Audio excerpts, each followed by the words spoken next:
It was an emotional day in court in the murder trial of Ronnie Walker. He is accused of killing a 14-year-old girl and dumping her body on the side of a road. Today, the victim's mother took the stand along with the man who was in the car when she was shot.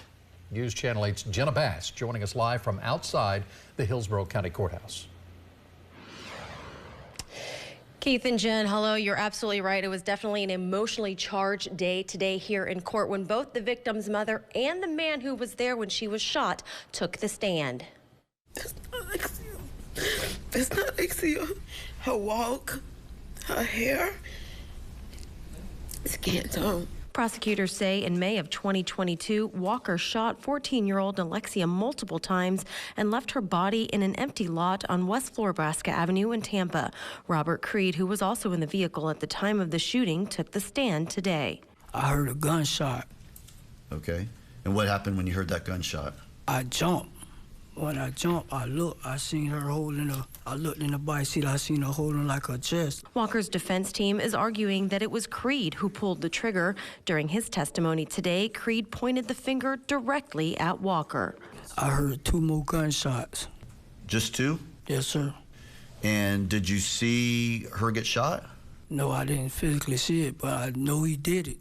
Because you could hear the gunshots? Yes, sir. Creed is currently charged as an accessory after the fact. He says he was in fear for his life after witnessing the murder. He jumped back in the car and pulled off. He's telling me, don't say nothing, don't tell nobody, or he'll gonna kill me too. This isn't Walker's first time in trouble with the law. In 2010, he was convicted of manslaughter for the 2003 shooting death of a Tampa woman during a home invasion.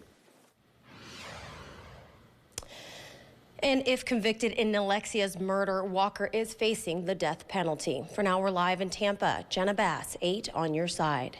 And as this violence continues, hundreds of Americans are on the journey home tonight from Israel, all thanks to the state of Florida. The Birthright Israel Foundation sponsors people from across the world to take a free 10-day trip to Israel to reconnect with their Jewish identity.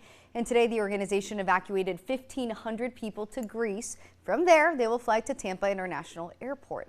That's where we find News Channel 8's Nicole Rogers joining us now with the very latest. Nicole. Josh Paula, Birthright Israel says they successfully evacuated 1,500 people from Israel to Greece via a cruise ship that was protected by the Israeli Navy. Now it's up to our governor to ensure those Americans get here to TPA safely. Carrie Best Larry is from Broward County. Just ahead of her 50th birthday, Larry planned a 10-day trip in Israel, sponsored by the Birthright Israel Foundation.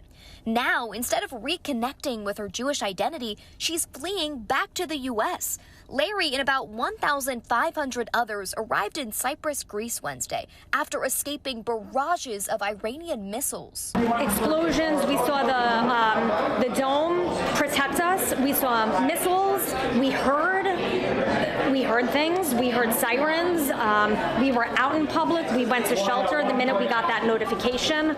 It's a very scary time. Birthright Israel says Governor Ron DeSantis helped coordinate 4 wide-body planes to fly all U.S. participants to Tampa, and from there they will be able to continue on to their respective hometowns. That the Florida has the resources to make sure that American citizens can get back to the United States that were stranded in Israel. You have to commend him for the actions that he's taking. Tampa Jewish Community Relations Council Chair Jonathan Ellis says he's proud of the effort made by Florida's governor, as 1,500 Americans now have a path to escape the conflict and come back home. Look, the Governor DeSantis has been a tremendous friend to the state of Israel. He has a commitment not only to the state of Israel, but to the citizens of the state of Florida and to the American citizens.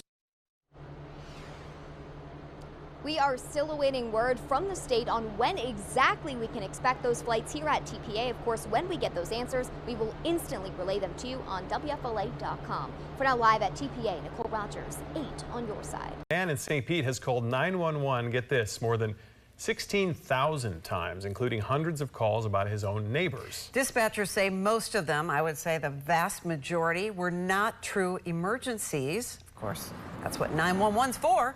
News Channel 8's Georgia MacArthur spoke with neighbors and local dispatchers who say it's not just the call volume, it's the fact it's putting the community at risk. Right, Georgia?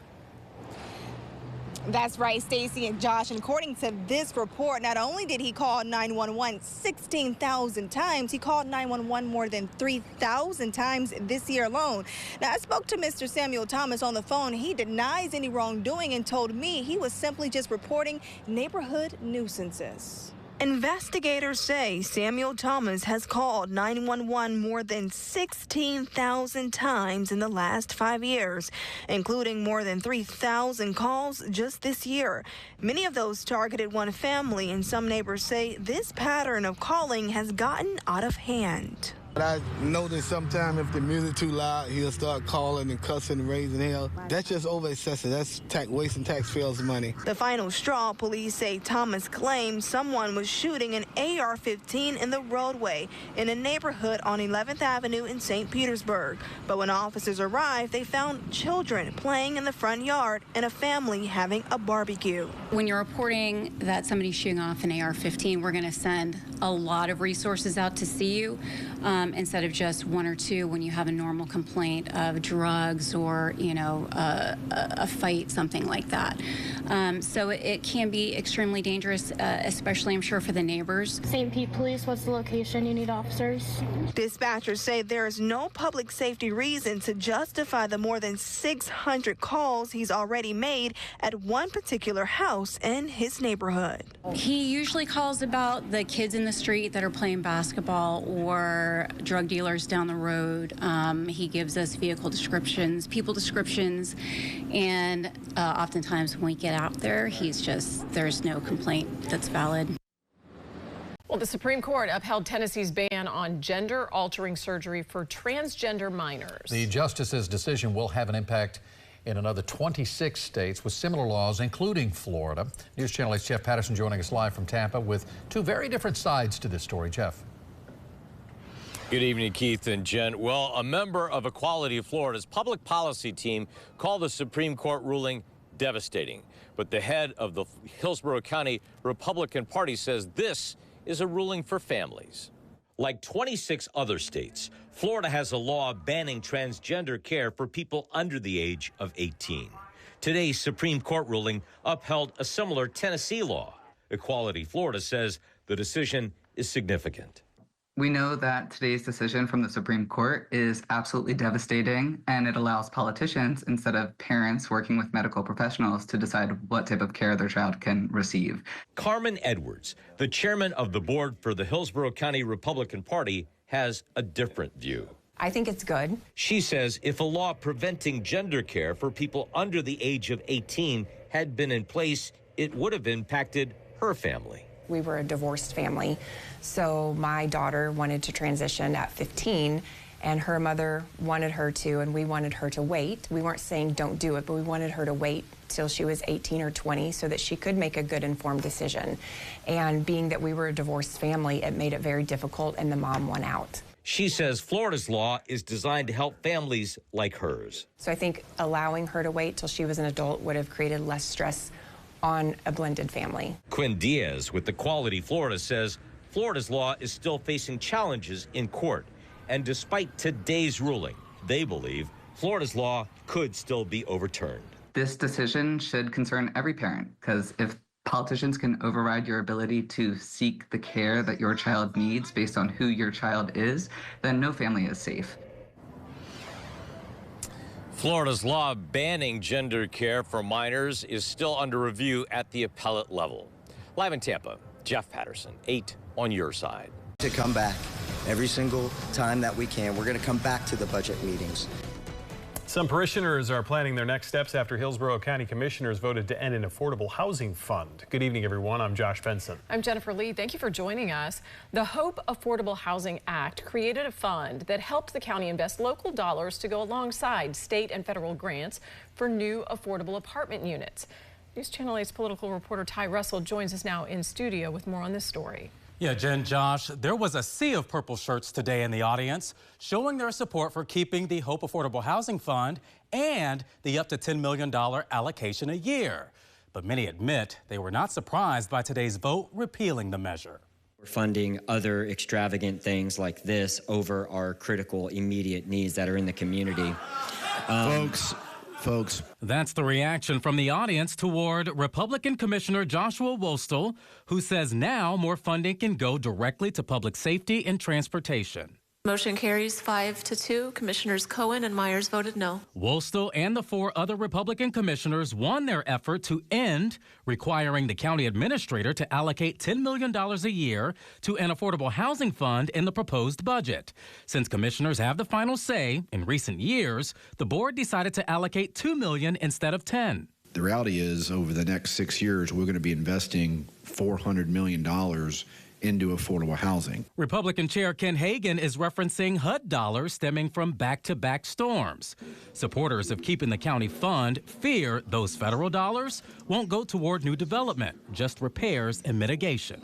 The disaster funding, it very well may go to parts of that, but it is not just allocated for affordable housing. Reverend Justin LaRosa works with a group of churches advocating for more affordable housing and funding. We're going to come back and absolutely advocate that there's money there that's locally leveraged. Democratic Commissioner Harry Cohen says despite the county fund going away, the board will continue to make investments in affordable housing.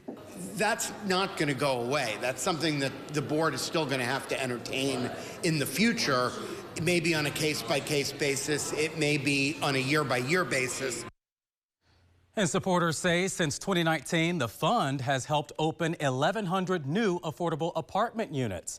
Now, Republican Chair Hagan also says he plans to still support county funding toward affordable housing, but he says an ordinance was not needed. I'm Ty Russell, 8 on your side.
Girl Scout troops from 8 different counties are here boxing up Girl Scout cookies to send to the brave men and women who are overseas fighting for our freedom.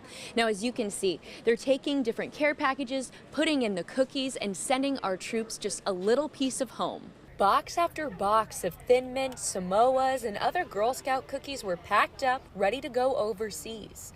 All being handled with care by the Girl Scouts who took the time to collect these donated boxes. I have some family that is a part of the military, so I just have a personal connection to it, and I just think this is a really amazing opportunity, and I'm just so lucky to be able to help. Support the Troops and Girl Scouts of Southwest Central Florida have been doing this for 13 years and have made quite the impact.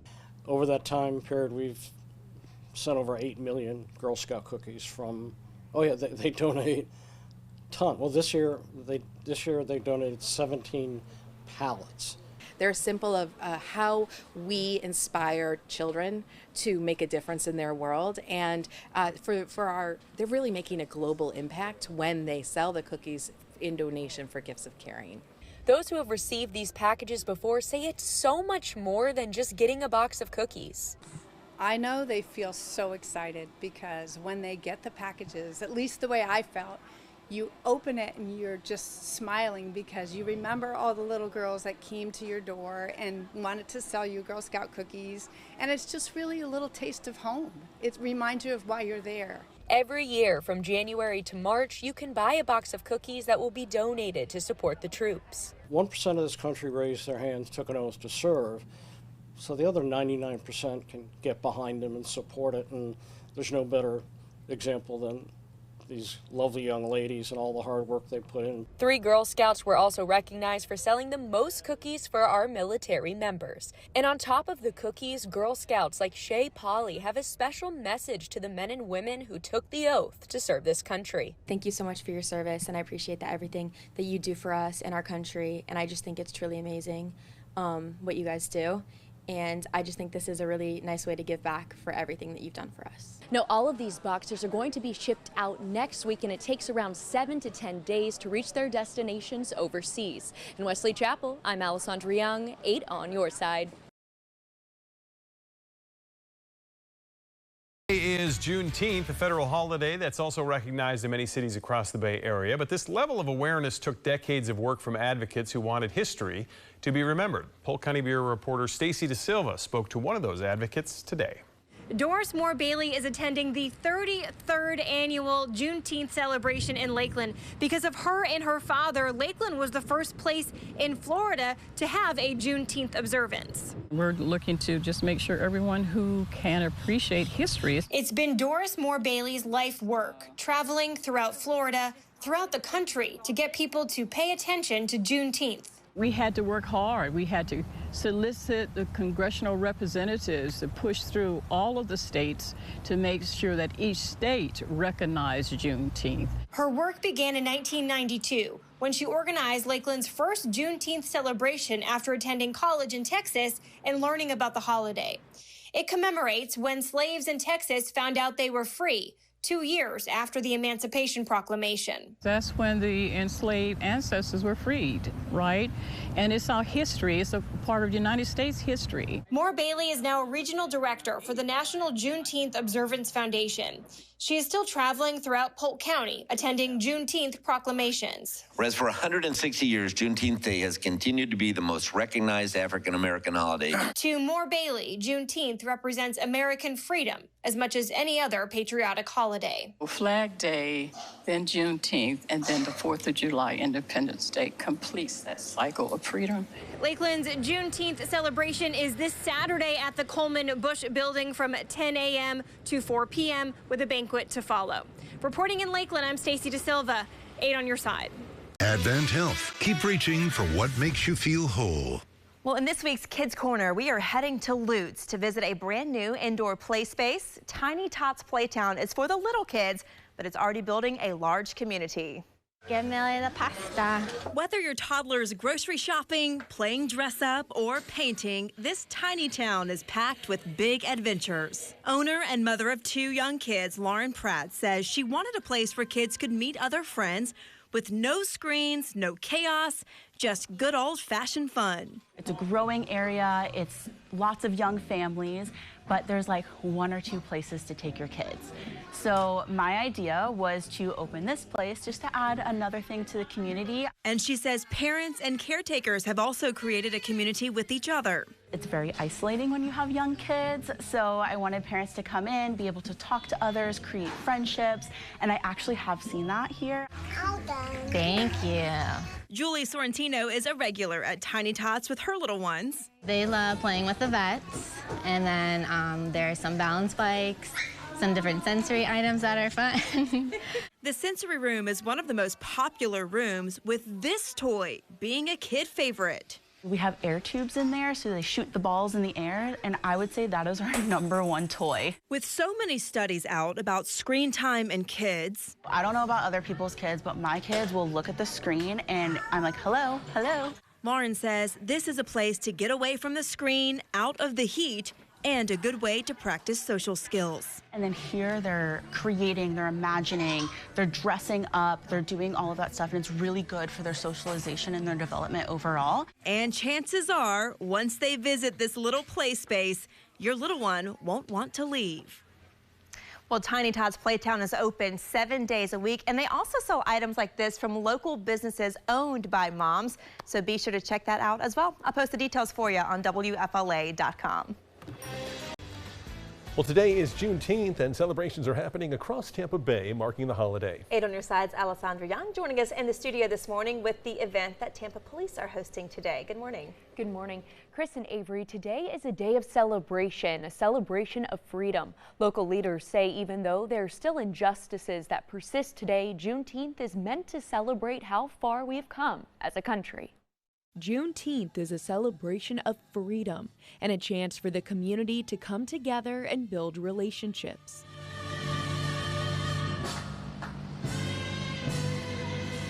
We are one Hillsborough County. We are one county striving to stay strong. The national holiday commemorates the end of slavery in the U.S. Tampa Police's Black History Committee's second annual celebration at Perry Harvey Senior Park is among the dozens of celebrations marking the day across Tampa Bay. Every day from the end of the Civil War, Black leaders and others here in Tampa Hillsborough got together to celebrate Emancipation Day.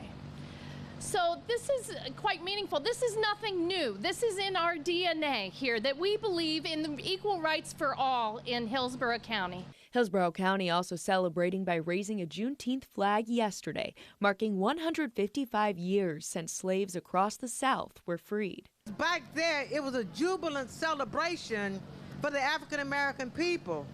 They really got over when the Union soldiers reached Galveston and say, you are free, you are free, you are free. That's what makes the difference. In Hillsborough County, we believe we're a diverse county and everyone should be free. Community leaders say the fight isn't over yet. But we have to fight for what is right because we have so many generations of young people who coming up behind us want to have the same opportunity like us. This is what Juneteenth is all about, to show them. TPD's event will be held from 4 to 7 p.m. tonight at the park. It's family friendly and free for everyone. Back to you, Chris.